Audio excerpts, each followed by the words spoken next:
નમસ્તે બાળમિત્રો, આજે આપણે ફરી એકવાર ઓનલાઈન શિક્ષણમાં જોડાઈ રહ્યા છીએ.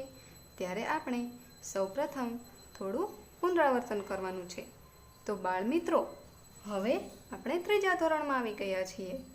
તેથી તમને અંકને શબ્દમાં લખતા તો કડકડાટ આવડતું હશે, સાચું ને મિત્રો? તો ચાલો ફરી આપણે તે અંકોને શબ્દમાં કઈ રીતે લખાય તે યાદ કરી લઈએ. અહીં 1 થી 100 અંક આપેલા છે, તેને શબ્દોમાં પણ લખ્યા છે. તો બાળમિત્રો, તમારે પણ આજે તમારી નોટબુકમાં 1 થી 100 અંક યાદ કરીને તમારી નોટબુકમાં લખવાના છે, જેથી આપણને અંક અને તેના શબ્દો યાદ રહી જાય. તો લખશો ને બાળમિત્રો? સરસ. તો ચાલો હવે આપણે ઘડિયા તો શીખ્યા જ હશું. તો અહીં આપણને ઘડિયા પણ આપેલા છે, તે ધ્યાનથી જુઓ. તો બાળમિત્રો, અત્યાર સુધી બીજા ધોરણમાં આપણે 1 થી 10 ઘડિયા શીખ્યા છીએ. તો હવે આપણે આગળ વધવાનું છે. તો આપણે હવે 11 થી 20 ઘડિયા પણ શીખવાના છે. તો બાળમિત્રો, તમારે તમારી નોટબુકમાં સૌપ્રથમ દરરોજ 1 થી 10 ઘડિયા લખવાના છે અને ત્યારબાદ 11 થી 20 ઘડિયા પણ લખવાના છે અને તે લખીને મોઢે કરવાના છે. તો ચાલો બાળમિત્રો, અહીં 11 થી 20 ઘડિયા પણ આપેલા છે. તો તે જોઈને તમે તમારી નોટબુકમાં લખો અને મોઢે કરો.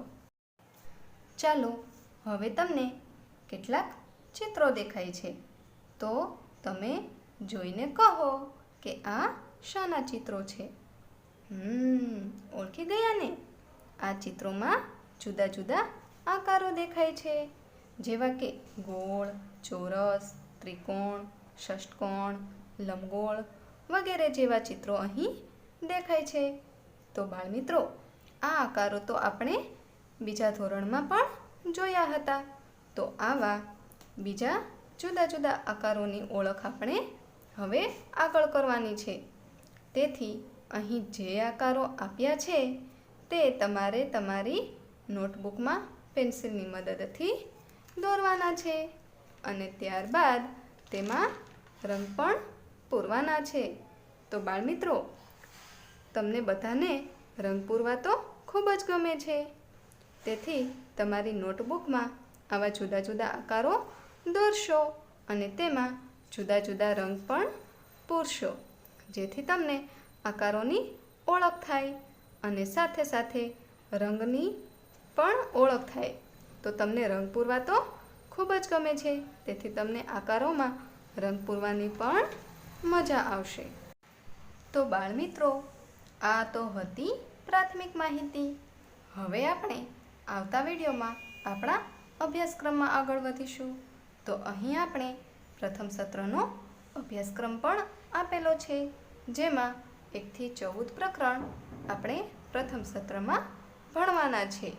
તો તેમાં જુઓ બાળમિત્રો, પહેલું પ્રકરણ છે ક્યાંથી જોવું, બીજું છે સંખ્યાની ગમ્મત, ત્રીજું છે આપો અને લો, ચોથું છે લાંબુ અને ટૂંકું, પાંચમું છે આકાર અને ભાત, છઠ્ઠું પ્રકરણ છે આપલેની ગમ્મત, સાતમું પ્રકરણ છે સમય વહી જાય છે, આઠમું પ્રકરણ છે વધુ ભારે કોણ, નવમું પ્રકરણ છે કેટલા વખત, 10મું છે ભાતની રમત, 11મું છે જગ અને મગ, 12મું છે આપણે ભાગ પાડી શકીશું, 13મું પ્રકરણ છે સ્માર્ટ ચાર્ટ અને 14મું પ્રકરણ છે રૂપિયા અને પૈસા. તો બાળમિત્રો, આ બધા પ્રકરણમાંથી આપણને ઘણું બધું શીખવા મળવાનું છે. સરવાળા, બાદબાકી, ગુણાકાર, ભાગાકાર જેવા દાખલા પણ આપણે અહીં શીખવાના છે. સમયની જાણકારી પણ મેળવવાની છે. કોણ કેટલું ભારે છે તે પણ આપણે જાણવાનું છે અને રૂપિયા પૈસાની માહિતી પણ આપણે અહીં મેળવવાની છે. તો બાળમિત્રો, અત્યારે તમે ઓનલાઈન શિક્ષણમાં જોડાયા હોવાથી ખૂબ જ કાળજીપૂર્વક દરેક વિડીયો જોવાના છે અને ઘરે મમ્મી પપ્પા કે મોટા ભાઈ બહેનની મદદથી આપેલ હોમવર્ક પણ ખૂબ જ કાળજીપૂર્વક કરવાનું છે. તો બાળમિત્રો, સૌપ્રથમ તમારે 1 થી 100 અંક શબ્દમાં લખવાના છે.